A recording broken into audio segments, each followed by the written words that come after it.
Hey, Wannabe Gamer here with another Top War video. Today I wanted to talk about how to increase your damage against the world boss. I'll be going over just briefly what he is. We'll talk about the things that you can do specifically to increase your damage against him, and then I'll end it with some of the more general things that you can do to increase your damage just in general. Let me know in the comments below what kind of damage are you doing against the world boss at the moment. Please don't forget to hit that like button while you're down there. But what is the world boss? Well, this big mechanical monster shows up 4 hours after your server resets, and then he'll spawn every 8 hours after that. It's the same time every day, 3 times every day, so you can get in a good habit of knowing when he pops up. You're able to attack him 5 times per time that he spawns, and your rewards are based on your rankings of how much damage you do. There's the individual rewards based on, of course, individual damage.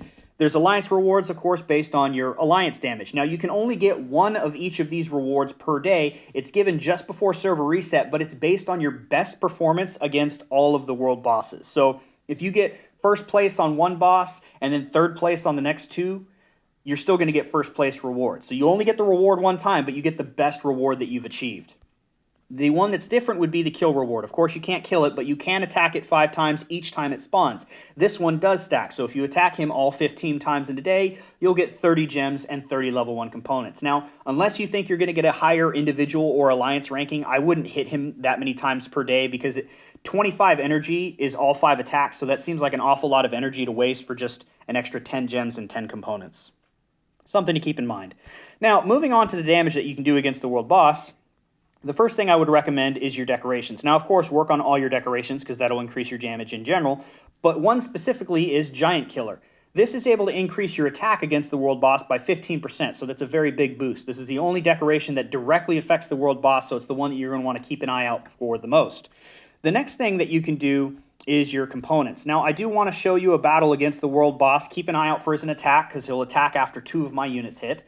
You're going to want to focus for your components to do nothing but damage because he doesn't hit very hard. He'll only attack 1 unit at a time, and he doesn't attack very hard.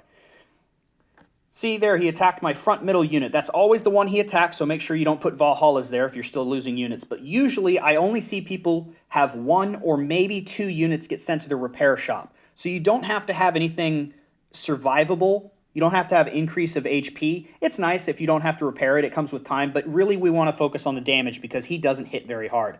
So the components that you're going to want to have equipped would be crit buff, crit damage, weapon buff, damage increase, and hit. The only exception here is if you're still using Rambo because your server's kind of young, you can get rid of hit because Rambo makes it so it's impossible for you to miss, and you can replace it with an armor buff or a dexterity buff to try and avoid losing that 1 unit.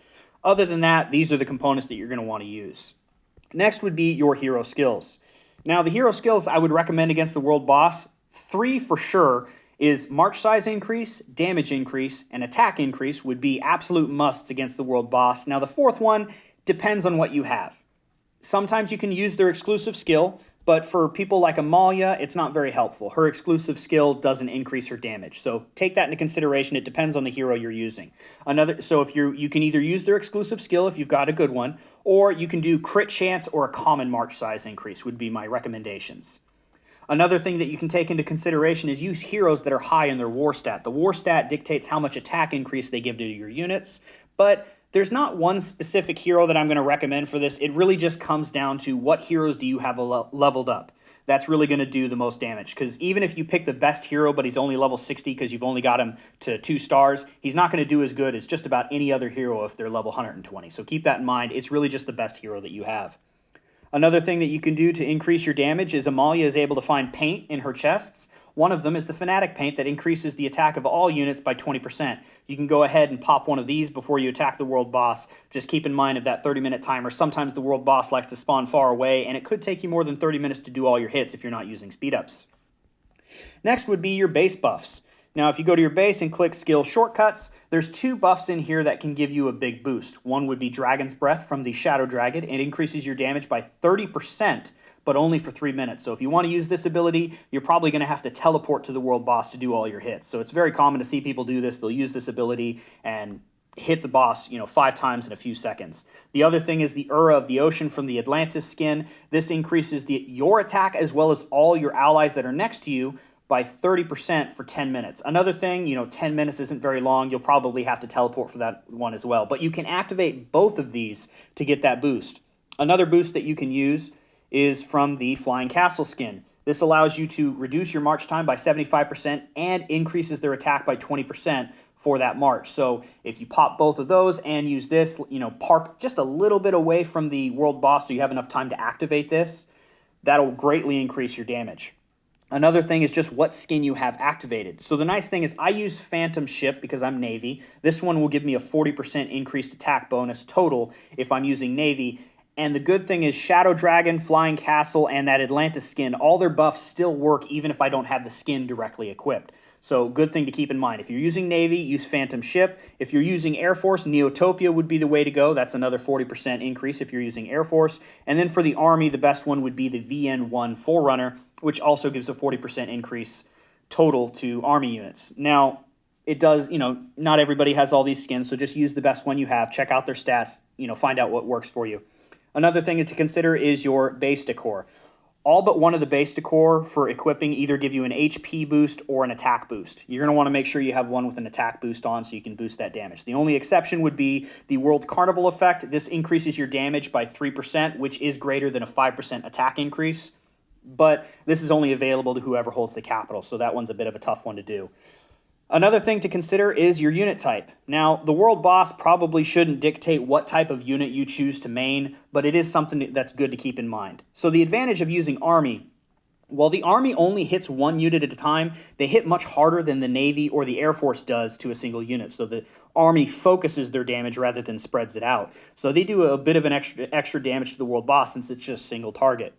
Now the Navy, being strong against Army and the world boss is calculated as Army, gets the benefit of being able to take advantage of their suppressions. So that's something that you can keep in mind. The Navy will get increased bonuses if you increase the Navy suppressions. However, the Navy does attack 3 targets, but they attack a row. So the world boss is only going to get hit by one of the Navy attacks, with the exception of the Valhalla units, which I'll get to in a minute.